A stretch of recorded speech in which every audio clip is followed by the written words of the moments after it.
Bonjour à toutes et à tous, voici les analyses du SP500 et de l'euro-dollar pour le lundi 18 août. Nous allons commencer par le SP500 qui reste bien orienté depuis le rebond sur son support important à 1890-1894 points. Le débordement de 1940 points fait passer l'indice de nouveau du bon côté de la barrière. Le retest de 1940 points vendredi dernier et le maintien au-dessus de ce niveau réactive un petit peu la hausse. Le potentiel reste néanmoins comprimé vers la zone des 1960, 1970, voire 1980.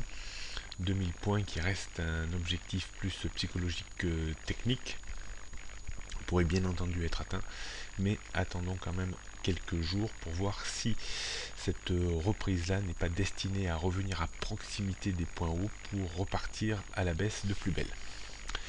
Donc on note une résistance à 1960, 1985 et 2000 points, support 1940, 1920, 1894 et 1855 points. On peut considérer que la tendance du jour repasse positive au-dessus de 1940 points.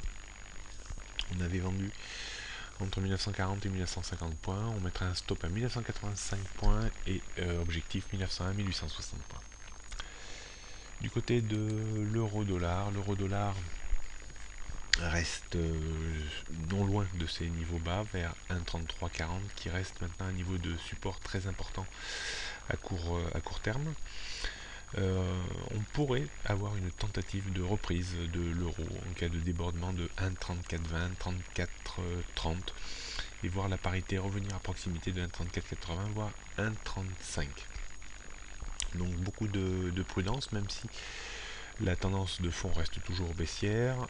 Il sera compliqué de déborder 1,35, 1,3530 et il est fort probable que d'ici septembre on revoit un euro encore plus bas vers 1,3250, 1,32.